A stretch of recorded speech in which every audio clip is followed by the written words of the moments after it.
We are going to learn DNA fingerprinting. DNA fingerprinting 99.9% of DNA based sequence identical होता है human being में, जिसमें सिर्फ 0.1% DNA based sequence difference होता है। तो डीएनए फिंगरप्रिंटिंग से हम आइडेंटिफाई करते हैं डीएनए ऑफ एन इंडिविजुअल। कैसे? By locating the differences in the arrangement of nucleotide in a specific region of DNA. Nucleotide की अरेंजमेंट कैसे अलग है specific region of DNA sequence में। इस सीक्वेंस में small stage of repeated sequence होते हैं, जिसको हम रिपीटेटिव डीएनए कहते हैं।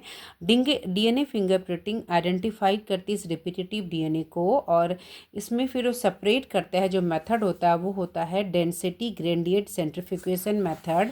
और जब हम सेंट्रीफ्यूगेशन करते हैं तो सैटेलाइट डीएनए लाइटर होता है, रिपीटेटिव डीएनए लाइटर होता है, और बल्क डीएनए हेवियर होता है।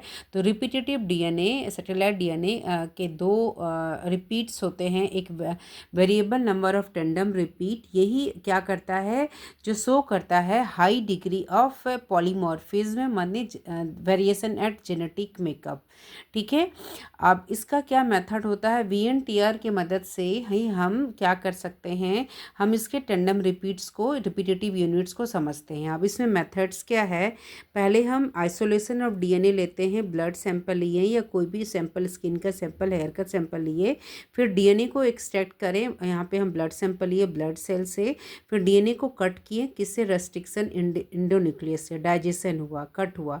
इसके बाद सेपरेशन हुआ by the method name is DNA fragment का जेल इलेक्ट्रोफोरेसिस से, नहीं तो restriction fragment length polymorphism method से।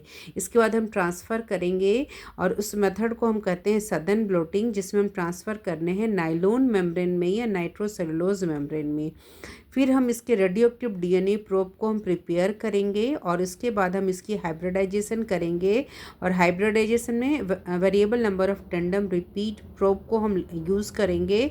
और उसके बाद हम क्या करेंगे, एक्सेस डीएनए प्रोब को हम हटा देंगे, वाश ऑफ कर देंगे, और फिर ये रेडियोएक्टिव प्रोब को हम DNA pattern on the membrane के लिए हम ऑटो रेडियोग्राफी करेंगे। फिर एक्सरे फिल्म को में प्लेस करेंगे ताकि हम रेडियो एक्टिव पैटर्न को जान सके।